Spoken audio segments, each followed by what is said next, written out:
Shalom Bapak Ibu, apa kabar hari ini? Puji Tuhan. Bapak Ibu, sebelum kita akan memulai ibadah kita, mari siapkan hati dan pikiran kita berdoa. Kita ambil doa. Terima kasih ya Tuhan Yesus, Engkau luar biasa, Engkau Allah, kami yang kudus. Ya Bapak yang baik, kami ada sebagai kami adalah kekurangan Tuhan. Bapak, saat hari ini sebentar lagi makan dan menikmati penyembah, menikmati hadirat Tuhan. Mari Tuhan, Roh Kudus turun atas kami satu persatu.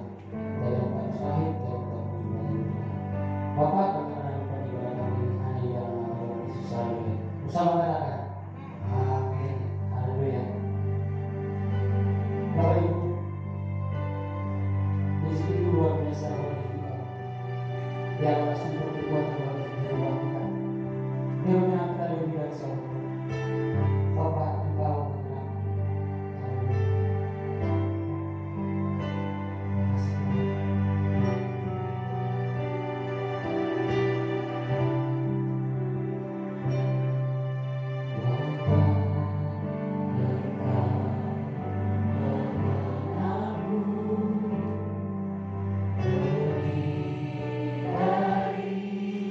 Siapa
juga jangan setia mengatakan satu persatu Tuhan kami. Haleluya.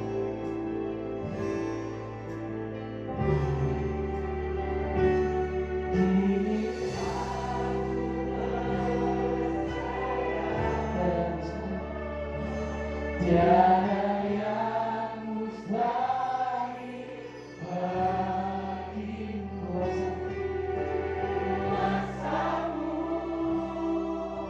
kuatkan kuasamu rasaku berharap.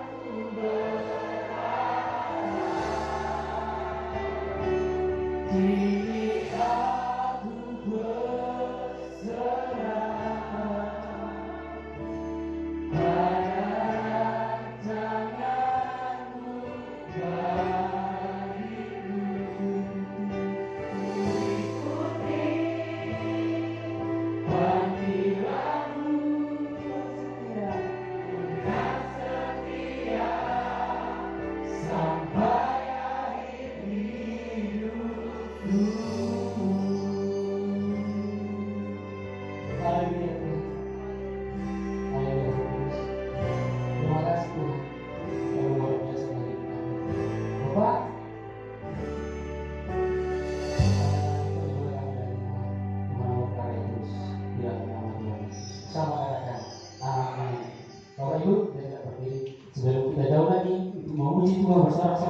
kita berdoa untuk membacakan Redo BB Beliau Bicara dengan hitungan ketiga 3, 2, 1. Kami percaya dalam bersyukur pada kuasa Allah yang akan kami.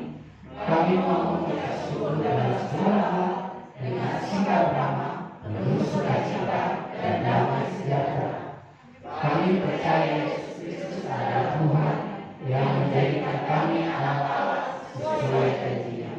Kami akan menyatakan sikap sebagai anak Allah dengan hidup dalam tempat-tempat yang berkenan dan sesuai firman Tuhan sebagai wujud hidup kami yang rapi. Kami percaya Yesus Kristus adalah kami yang kudus, maka kami anak-anaknya harus hidup kudus, menjauhi dosa sebagai wujud hidup bersih. Kami percaya Allah memberikan banyak sesuai kehendaknya yang harus kami kerjakan dan kembangkan bagi kemuliaan Allah sebagai wujud kami hidup bersih. Kami berjanji akan usaha hukum pertama dan kedua. Kasihilah Tuhan Allahmu dengan segenap hatimu dan dengan segenap jiwamu dan dengan segenap akal budimu. Kasihilah sesama manusia seperti dirimu sendiri sebagai wujud merawat hubungan yang ada dan apa yang sudah ada pada kami. Dalam nama Yesus kami berdoa. Haleluya.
Dan sebentar kita fokuskan hati dan pikiran kita bahwa kita akan mendengarkan firman Tuhan untuk membentuk jiwa kita, untuk membentuk setiap kehidupan kita menjadi lama menjadi baru. Sebab bagi Tuhan tidak ada yang tak mustahil. Terima kasih Tuhan, Kau luar biasa. Dari dalam firman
yang lembut di tangan Tuhan.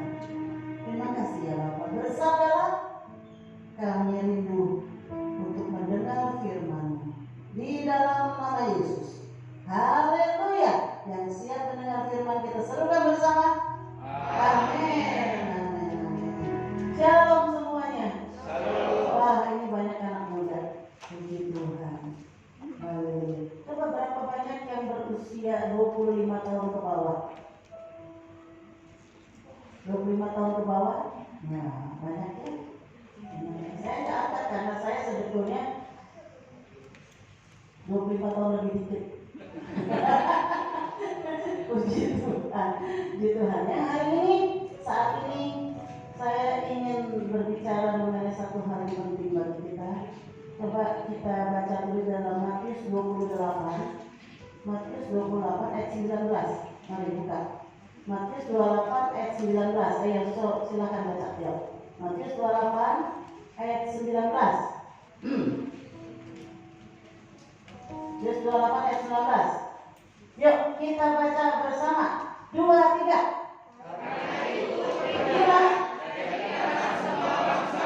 Ya. Dan baptislah mereka dalam Amin. Jadi di situ dikatakan karena itu pergilah jadikan semua bangsa. Nah, jadi inilah sebetulnya apa yang Tuhan mau bagi kita, yaitu untuk kita menjadi apa? Menjadi apa? Murid.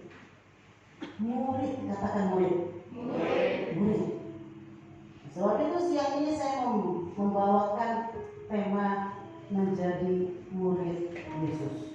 Coba katakan bersama, menjadi murid Yesus. Saudara, kebanyakan tentu dari kita pernah mengalami menjadi murid. Betul ya? Mulai dari kita murid TK, murid SD, SMP, SMA, ya. Belum lagi yang non formal, murid-murid di les, ya kan? Les-les macam-macam. Kebanyakan kita pernah mengalami menjadi murid. Nah, saudara, kalau saya bertanya, apa hal penting yang paling menonjol dari seorang murid? Ayo. Yang paling penting, yang paling menonjol dari seorang murid itu apa? Belajar. Betul sekali, 100 buat saudara ya. Kewajiban umum seorang murid adalah belajar dan taat kepada gurunya. Nah saudara, Tuhan Yesus tidak mengatakan begini, karena itu pergilah jadikan semua bangsa pengikutku, bukan, tetapi murid. Nah saudara, ada perbedaan yang besar antara pengikut dan murid. Kalau pengikut itu enggak banyak dibebani dengan persyaratan-persyaratan. Dia menjadi pengikut siapa? Ya udah, karena dia idola dengan dia jadi pengikut dia. Enggak banyak persyaratannya. Cuma tinggal daftar apa? Anggota misalnya.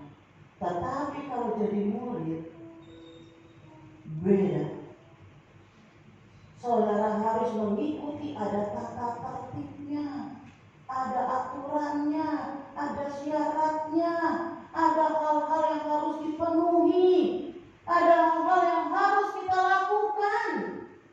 Itu menjadi murid tidak mudah, perlu disiplin yang tinggi, harus mengikuti peraturan yang ada. Target-target yang disiapkan itu harus dipenuhi dan harus dilalui, betul? Betul? Kalau saudara jadi murid, jadwal UTS harus ikut, betul? Kemarin ada yang sudah mengikuti UTS ya, yang sekolah masih ada di sini yang sekolah sudah ikut UTS kan? Nah, tinggal UAS kan ke depan. Harus ikuti jadwalnya itu. Target-target itu harus kita lalui, nggak bisa tidak. Nah, saudara, seorang murid itu harus juga menghormati gurunya dan menjunjung tinggi ajarannya. Kalau saudara murid Shaolin, kalau saudara suka nonton kungfu, nah itu menjunjung tinggi gurunya, sukunya, dan ajarannya itu harus dipegang teguh. Saudara, amanat agung Tuhan Yesus ini dengan jelas bahwa dikatakan Tuhan mencari, yang Tuhan cari adalah murid. Pergi jadikan segala bangsa muridku. Jadi Tuhan mencari murid. Dengarkan saudara, kita dipanggil, saya dan saudara dipanggil bukan sekedar mengenal Yesus dan selamat. Bukan sekedar kita untuk menerima keselamatan belaka, dengarkan. Tetapi panggilan kita adalah menjadi murid. Coba katakan dulu ke saudaranya, jadi murid. Jadi murid. Nah, saudara, dari kita membaca satu ayat dalam Yohanes 8 ayat 31 bisa ditampilkan. Dikatakan begini, maka katanya kepada orang-orang Yahudi yang percaya kepadanya. Bayangin, yang percaya kepadanya. Jikalau kamu tetap dalam firman-Ku, kamu benar-benar adalah murid-Ku. Ini Tuhan Yesus ngomong kepada orang percaya. Jadi di sini membuktikan bahwa percaya saja nggak cukup. Halo? Percaya saja sesuatu baru langkah awal. Harus percaya karena itu langkah awal. Tetapi bukan itu targetnya. Targetnya adalah kita menjadi murid. Nah saudara, ada banyak populasi Kristen di Indonesia maupun di dunia. Apakah mereka semua bisa kita katakan murid Kristus? Belum tentu, saudara. Belum tentu. Kalau kita baca Alkitab, maka ternyata Tuhan memberikan kriteria bagaimanakah seorang bisa dikatakan murid Kristus atau bukan. Nah, hari ini saya akan memberikan kriterianya itu bagi kita semua. Saya temukan ada 9 kriteria, tapi saya tidak akan cukup waktu membahas 9. Karena kita hanya cuma punya waktu 30 menit. Tidak mungkin saya bisa membawakan 9. Mudah-mudahan 5 saya bisa bawakan. Ya. Tetapi mari kita dengarkan. Kriteria murid Kristus adalah yang pertama, tetap di dalam firman Kristus. Tetap di dalam firman Kristus. Di dalam Yohanes 8 ayat 31 dikatakan, jikalau kamu tetap di dalam firman-Ku, kamu benar-benar adalah murid-Ku. Jadi yang pertama, murid Kristus itu harus suka akan firman Tuhan. Halo. Kan tadi kita bilang kriteria murid itu harus suka belajar. Murid Kristus suka belajar firman. Halo. Siapa di sini yang tiap hari suka baca firman? Siapa yang bolong-bolong baca firman? Murid Kristus adalah orang yang suka firman. Mazmur Daud mengatakan murid Kristus adalah orang yang kesukaannya adalah Taurat Tuhan, yang merenungkannya siang dan malam. Mazmur 1 ayat 2. Yesus pun mengumpamakan murid itu seperti ranting yang tetap tinggal pada pokok anggur, yaitu firman Tuhan. Dan firman itu harus tinggal di dalamnya. Halo?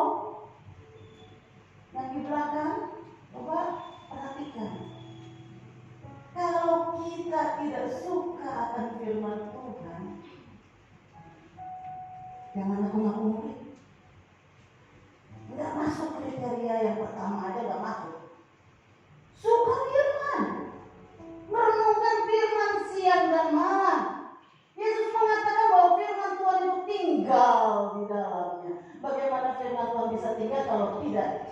kita baca, mungkin ya, tidak mungkin, impossible ya.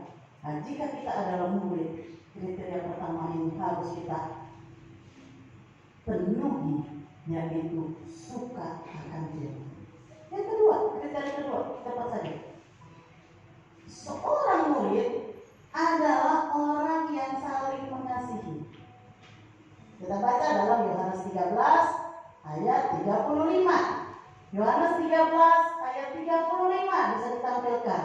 Saya akan bacakan. Dengan demikian, semua orang akan tahu bahwa kamu adalah murid-muridku, yaitu jikalau kamu saling mengasihi.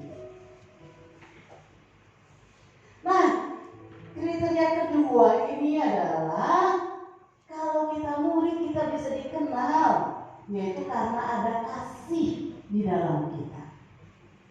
Ada kasih di dalam kita. Dengarkan ini, murid Kristus tidak suka gontok-gontokan. Gak suka simpan dendam. Gak suka. Yang ada adalah kasih. Karena yang disimpan ini adalah kasih. Saudara, kalau saya punya sekarung besar, isinya beras. Sekarung besar isinya beras. Kalau orang Batak, kalau pesta kan sudah junjungnya beras ya. Nah, kalau saya punya sekarung besar isinya beras, saya mau tanya kepada saudara, kalau karung itu ditusuk dan bocor, yang keluar apa saudara? Kenapa beras?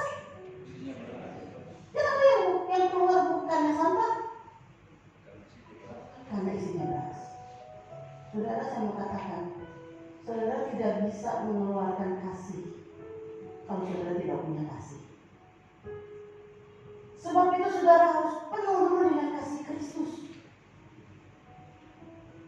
Isi perbendaharaan kita ini dengan kasih Kristus.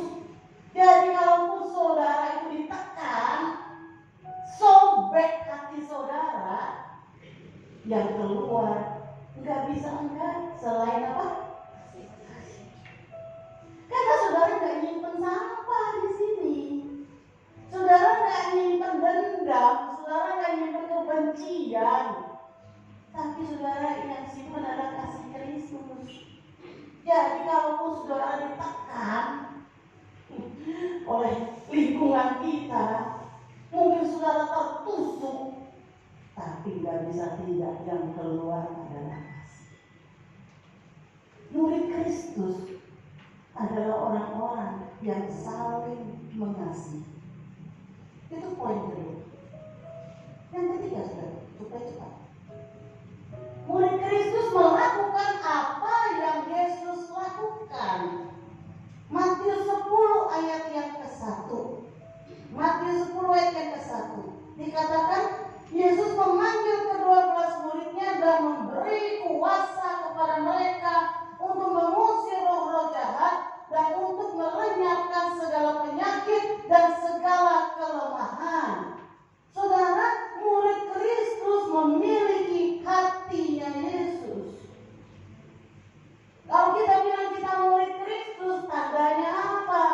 Tandanya kita seperti guru kita.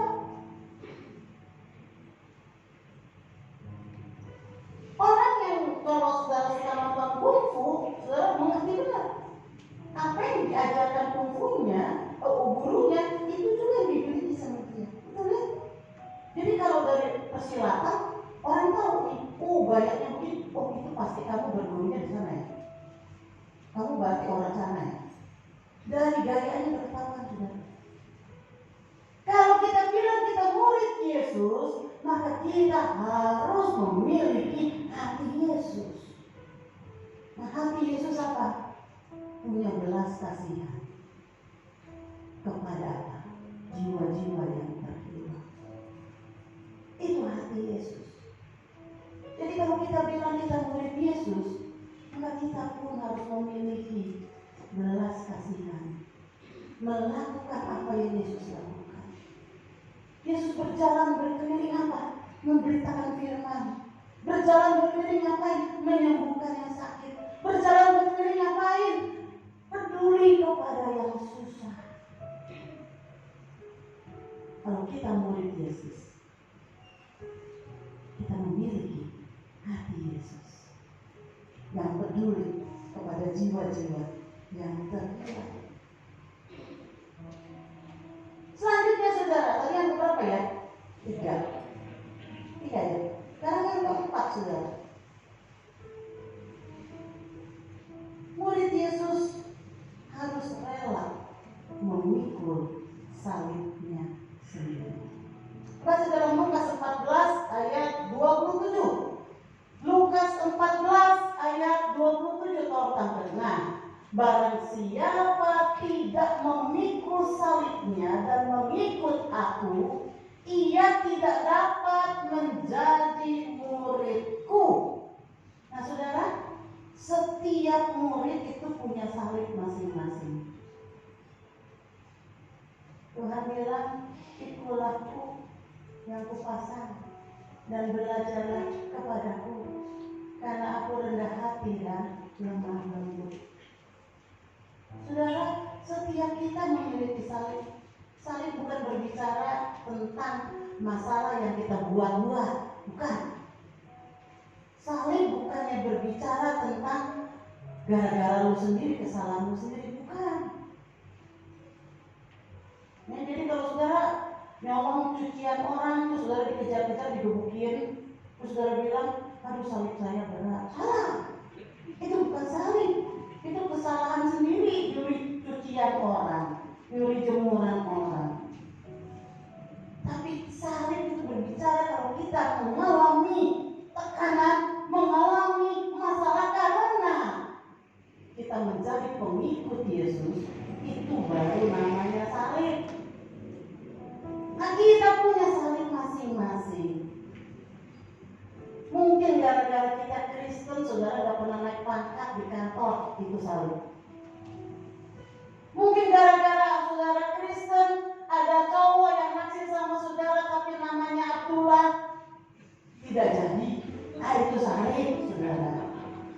Padahal dia datang pakai apa? Pakai BMW. Si Yohanes boro-boro BMW. Motor aja butut. Misalnya. Nah, ini boleh salib. Karena itu adalah satu penyangkalan diri yang saudara harus pikul karena saudara lebih mengasihi Tuhan. Saudara tidak mau kehilangan iman saudara gara-gara saudara kawin dengan yang tidak seiman. Ya, gara-gara saudara anak Tuhan, saudara tidak mau ikut-ikutan demo. Lalu saudara dijauhi, udahlah kamu. Kita harus rela memikul salib kita sendiri. Yesus pun memikul salibnya. Sebab itu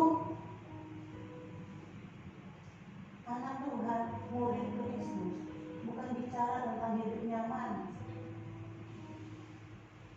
Murid Kristus siap masuk ke dalam pertempuran. Murid Kristus siap masuk di dalam ladang yang berat. Itu murid. Murid Kristus bukan tidur-tiduran, santai-santaian. Itu bukan murid. Rela memikul salibnya. Itu yang keempat. Sekarang yang kelima terakhir. Murid Kristus berbuah banyak. Mari kita baca Yohanes 15 ayat yang ke-8. Yohanes 15 ayat yang ke-8. Dalam hal inilah Bapakku dipermuliakan, yaitu jika kamu berbuah banyak, dan dengan demikian kamu adalah murid-muridku. Murid Kristus itu harus berbuah banyak. Saya punya pohon durian di rumah, belum berbuah. Saya sudah bilang, taruh kalau gak berbuah buat tebang loh. Orang bilang suntik, Sekarang datang tukang suntik bu pohonnya. Ya udah, emang udah boleh berbuah ya, udah waktunya, ya udah silakan suntik. Udah disuntik, belum berbuah juga.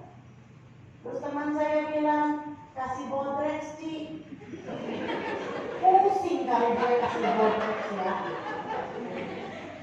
Tapi ya katanya dia pohon alpukatnya berbuah gara-gara dikasih bodrex. Ya udah, saya ikut aja. Beli bodrex bukan buat saya, buat pohon.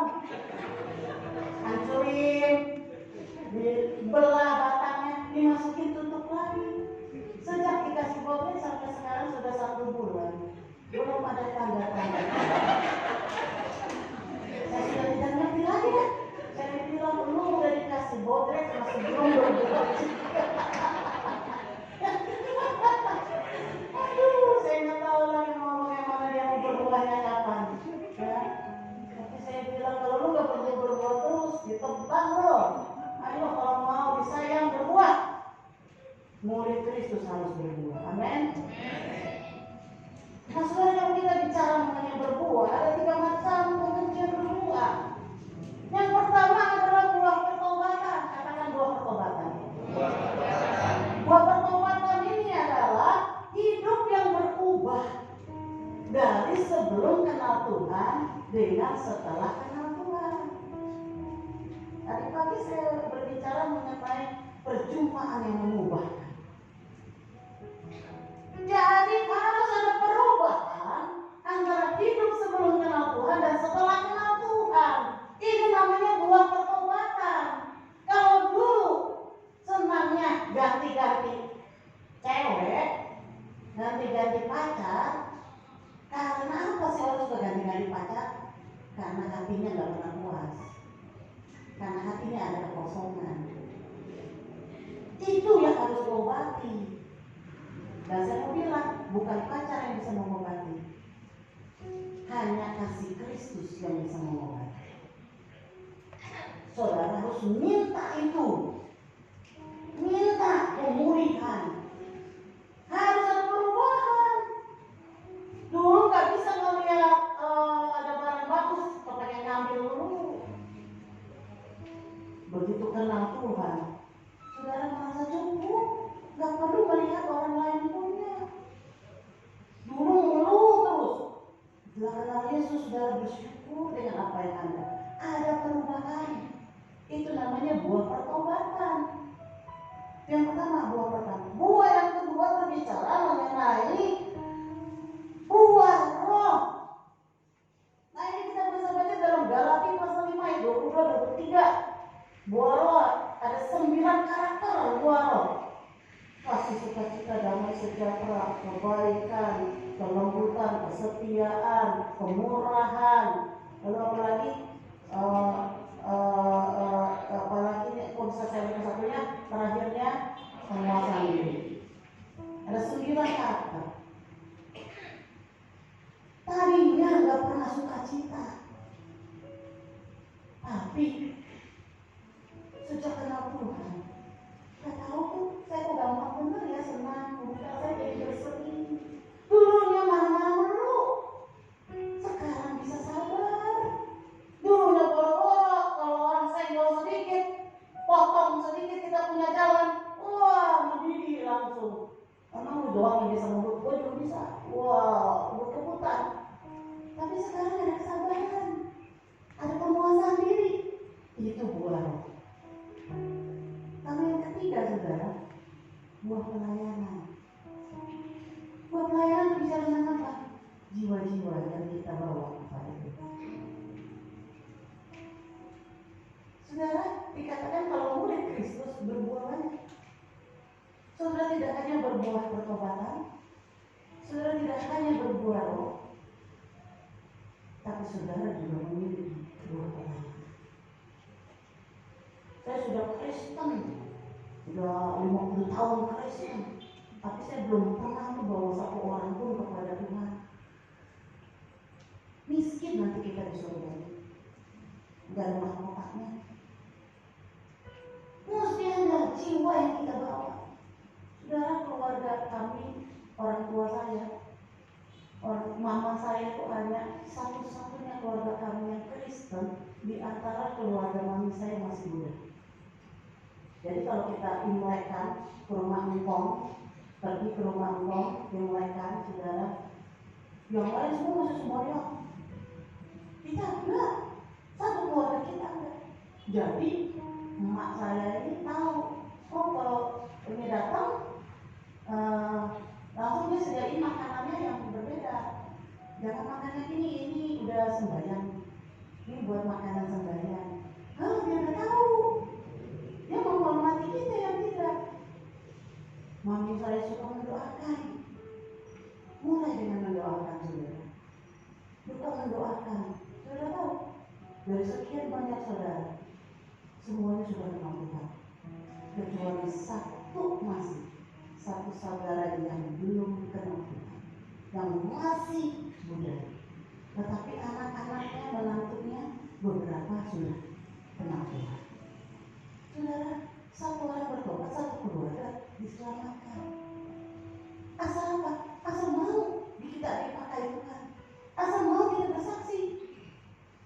Asal mau saudara tiap hari saudara berdoa, Tuhan beri saya satu jiwa hari ini. Give me one soul today. Beri saya satu jiwa hari ini. Saya sekarang ini lagi sedang berdoa dengan anak saya tiap kali saat dulu. Kita mendoakan tukang rumput di depan rumah yang saya suka minta dia bersihkan rumput di pekarangan saya. Tiba-tiba waktu kita satu itu Tuhan bilang, berdoa buat dia yang orang yang selalu dekat dengan kita. Berdoa. Saya aja nggak kenal namanya siapa. Belum saya tanya. Ternyata kemarin saya tanya, Pak, namanya siapa? Amit, Bu. Oh, Pak Amit ya. Nanti besok saya berdoa. Jadi langsung saya sebutkan, Tuhan, aku berdoa Pak Amit.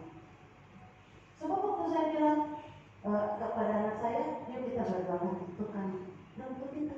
Anak saya, dia juga manusia. Dia juga orang yang butuh keselamatan. Iya, kita berdoa. Sudah berapa hari ini kita berdoa buat dia. Kita berdoa supaya seluruh keluarga dan juga Tuhan beri kesempatan mengenal Yesus. Kita bangun hubungan dulu dengan dia. Tunjukkan kasih kita kepada dia. Doakan. Satu waktu Tuhan akan buka itu jalan, sehingga kita bisa bersaksi tentang Yesus kepadanya. Saudara, buah pelayanan kita, mari hasilkan. Saudara mau jadi murid yang baik, mari kita suka firman, kita saling mengasihi, kita melakukan apa yang Tuhan Yesus lakukan, memiliki hati Yesus. Kita mau rela memikul salib kita. Dan yang kelima, berbuah baik. Kiranya Tuhan menolong kita. Mari kita berdoa. Bapa, terima kasih kami sudah Engkau panggil menjadi murid Tuhan. Engkau sudah selamatkan kami. Tetapi Tuhan mau kami meningkat, bukan hanya kami percaya, tetapi juga kami harus menjadi murid yang setia. Sebab itu Tuhan, inilah kami. Bentuk kami Tuhan menjadi murid-Mu yang setia. Murid yang baik. Murid yang mengasihi Tuhan. Murid yang suka akan firman Tuhan. Murid yang mau memikul salib kami. Murid yang saling mengasihi. Murid yang juga berbuah banyak. Terima kasih ya Bapak. Biar seluruh umat-Mu di tempat ini tidak ada satupun yang tidak menjadi murid Kristus. Di dalam nama Yesus. Haleluya. Amin. Kiranya Tuhan memberkati kita.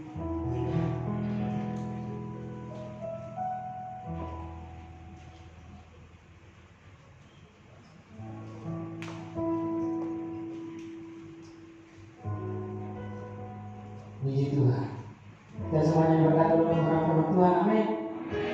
Biarlah kita senantiasa saling mengasihi dan kita berbuah dan dimanapun kita berada, kita berbuah, kita tunjukkan bahwa kita adalah Tuhan Yesus. Haleluya. Sebelum kita menutup kepada kita membacakan pengumuman. Ini yang pelayanan yang bertugas di tanggal 1 November 2020 porsi 3, yaitu di Ibu Maria musik Asal, Ibu Hombi dan Ibu Rolilis multimedia multimedia firman Tuhan, Bapak Pendeta Tuhan Kurniawan Setiawan. Dan ini adalah nama-nama anggota jemaat yang berulang tahun 25 Oktober 2020 sampai 1 November sampai 2020, yaitu Benson Dirawat Selahi tanggal 23 Oktober 1999. Itu saya sendiri. Jadi Jonathan Marina 26 Oktober 2020. Yang ketiga Okti Krisnawati 28 Oktober 1999. Yang keempat Dewa Ayu Jessica Putri 28 Oktober 2020. Yang kelima Arvino Tumanggur tanggal 31 Oktober 1988. Yang terakhir Gresnya Hasiholan 1 November 1989. Haleluya. Biarlah kami semuanya berulang tahun diberikan Tuhan gangguan kesehatan dunia. Dan ini adalah pengumuman tambahan. Ini adalah dana Natal umum. Saya bacakan. Shalom jemaat GBI mengoptimasikan dan mengingatkan bahwa bulan Desember gereja kita akan mengadakan perayaan Natal dan membutuhkan kurang lebih dari 7 juta. Untuk itu jemaat dimohon partisipasinya sesuai dengan kesepakatan rapat. Bagi Bapak Ibu yang mau memberikan partisipasi dana Natal bisa menyetor kepada Ibu Suami sebesar 150 per kakak atau lebih diperbolehkan. Terima kasih, Tuhan Yesus memberkati. Ini adalah pengumuman tambahan akan diadakan oleh TMC. Bagi Bapak Ibu yang memberi persembahan bisa memberi kotak persembahan di belakang. Demikian pengumuman pada hari ini. Dan ini satu lagi, Open Hikman di musik GBI IBC dibuat basis drum dan gitaris. Dan siapa yang mau rindu melayani Tuhan melalui talenta yang Tuhan beri, boleh bergabung dan bisa menghubungi Ibu Lili dan saudara Sesi. Demikian pengumuman pada hari ini. Dan kita akan menutup ibadah kita. Saya mengundang Bapak Ibu untuk kita bakti bersama-sama. Terima kasih Tuhan untuk kasih setia-Nya.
kami sudah menyembah Engkau, kami sudah memuji Engkau, dan kami sudah mendengarkan firman Tuhan. Untuk mengajari kami supaya kami saling mengasihi Tuhan, supaya kami sama seperti Engkau yang mengasihi seluruh umat-Mu Tuhan. Biarlah kami Tuhan berbuah Tuhan dimanapun kami berada Tuhan Yesus. Bapa, kami juga berdoa buat hamba-Mu Tuhan Ibu ini yang membawakan firman Tuhan. Mari Tuhan Engkau berkati keluarganya, berkati usahanya Tuhan, berkati beliau dimanapun beliau melayani Tuhan. Tuhan berkati apapun yang dibuat berhasil. Tuhan yang tolong Bapak. Bapak setiap anak-anaknya, suaminya, Tuhan pelihara Bapak. Terima kasih Tuhan Yesus atas kemurahan Tuhan. Bapak, kami juga berdoa Bapak Gembala kami Tuhan yang tidak bersama dengan kami manapun hamba-Mu melayani Tuhan. Tuhan memberkati, jadikan hamba-Mu menjadi panutan bagi kami dan juga bagi semua orang Tuhan. Terima kasih Tuhan. Kami juga berdoa buat Ibu Gembala kami Tuhan yang selalu setia untuk menemani Bapak Gembala kami. Tuhan memberkati, berkati Tuhan setiap apapun yang beliau rencanakan. Tuhan berkati setiap usaha dan pekerjaan. Tuhan berkati dan juga anak-anaknya Tuhan. Tuhan berkati Bapak dimanapun, berkati Reha dan Andi Tuhan. Apapun yang dicita-citakan Tuhan berkati, apapun yang mereka capai biarlah Tuhan yang tolong. Bapak, kami juga berdoa buat sidang jemaat Tuhan yang datang pada hari ini. Kami semuanya tempat ini Tuhan. Bapak, Engkau tahu isi hati kami. Mungkin kami satu persatu Tuhan mempunyai sedikit masalah pergumulan di dalam kehidupan kami, tetapi kami akan percaya bahwa Engkau Allah Tuhan yang selalu menolong kehidupan kami Tuhan. Karena kami lemah, tetapi karena Roh Kudus Tuhan yang ada di dalam diri kami boleh kuat Tuhan untuk menjalani kehidupan kami Tuhan. Terima kasih Tuhan. Kami juga berdoa buat kaum muda Muktibat ini Tuhan berkati. Tolong berkati Tuhan setiap pemuda Muktibat ini Tuhan, berikan kerajinan dan juga Bapak berikan semangat yang baru Tuhan atau yang menolong setiap usaha atau sekarang Tuhan lagi yang mencari pekerjaan, apapun kerinduan kami masing-masing pemuda Muktibat ini, Tuhanlah yang mengabulkannya Tuhan. Terima kasih Tuhan Yesus. Kami juga berdoa buat negara kami ini Tuhan, dari pusat sampai ke pedesaan. Tuhan berkati setiap pemerintahan kami Tuhan, dari tertinggi sampai ke pedesaan. Engkau berkati, Engkau urapi Tuhan, berikan kebijaksanaan dan hikmat daripada Tuhan, supaya negara kami dipimpin dengan baik dan dinyatakan Engkau Tuhan Yesus. Terima kasih Tuhan buat hari ini. Kami sangat bersyukur dengan Allah seperti Engkau. Biarlah Tuhan setiap kami semuanya Tuhan hari ini membawa sukacita ke rumah kami masing-masing.